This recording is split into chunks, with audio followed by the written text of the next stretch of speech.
Hello, it's Dave here again from Creative Guitar Lounge. Haven't done a video for a little while because I've welcomed a couple of new friends to the Creative Guitar Lounge, and I just wanted to do a little video about those.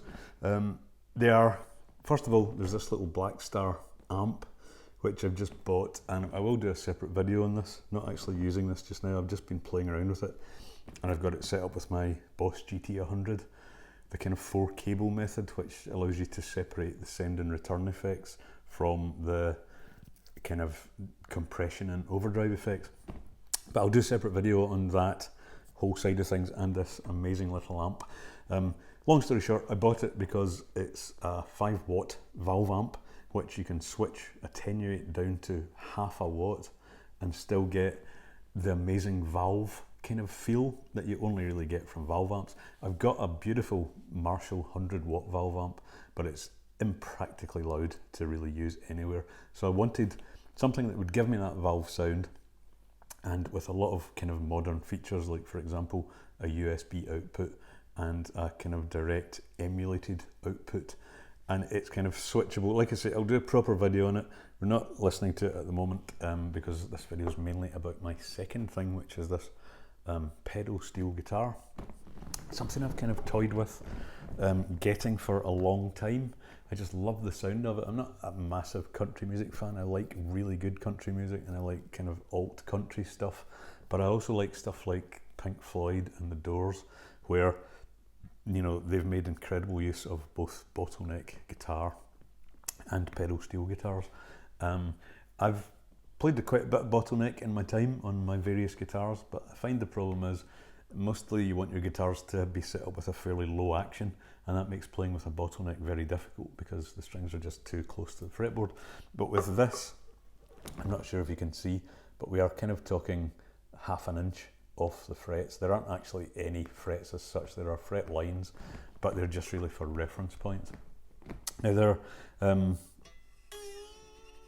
you also, rather than a bottom, well, you can play these with sort of bottlenecks the same kind of way, but you're doing more of an overhand thing, and the best way to do it is with one of these bars. I'll try and put a close-up into the video somewhere of this.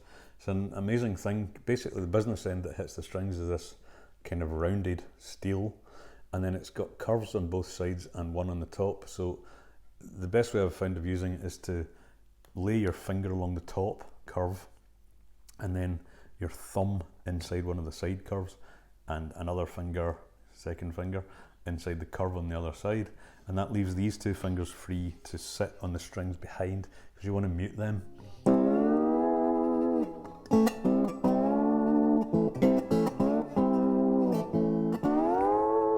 So that you don't get those all kind of ringing out, especially if you're going to use distortion. I've just got a nice clean sound on this at the moment, but you can also obviously use distortion if you want to do some really funky stuff that way. So there's lots of different tunings. I started with an open G tuning, as you kind of maybe be familiar with. It's very much the Keith Richards sort of thing.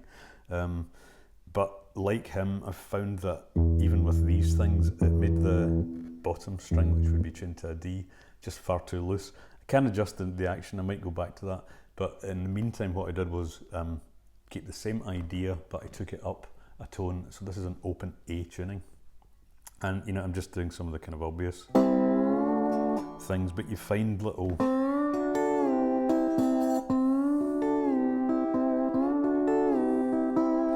things you recognise quite quickly. That's definitely recognise that from a Doors thing. And then there's what I was playing earlier, which is In My Time of Dying by Led Zeppelin.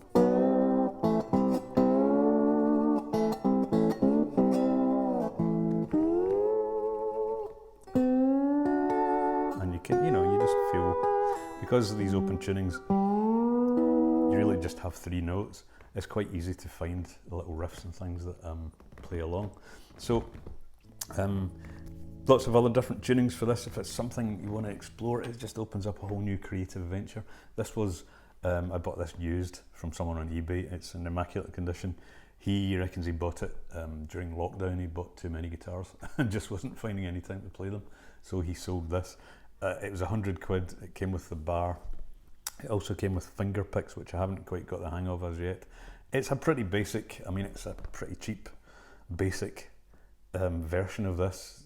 Like all guitars, you can pay an awful lot of money for really good ones. You can get all sorts of different pickups, probably better hardware, better electronics, better tuning pegs. But for something just to try and see if I was going to use it, I'm pretty chuffed with 100 quid's worth. It's a lovely sounding thing, feels very solid, and you know, I love it so far. So just another idea. It's Creative Guitar Lounge after all, and we're looking at just different ways to be creative on guitars and guitar-like things. So this is just another type of guitar that gives you another whole new kind of landscape to experiment with.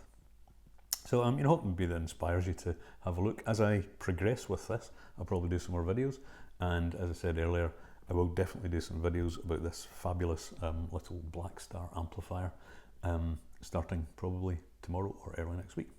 So again, it's been Dave at Creative Guitar Lounge. I hope this has been useful or enjoyable, or you've taken some kind of value from it. If so, please let me know in the comments below. Subscribe to the channel, and you know, like if you liked the video. That stuff really helps me to kind of grow this channel to where I want it to be. So I'll see you in the next video. It's been Dave. Have a great day. Bye bye.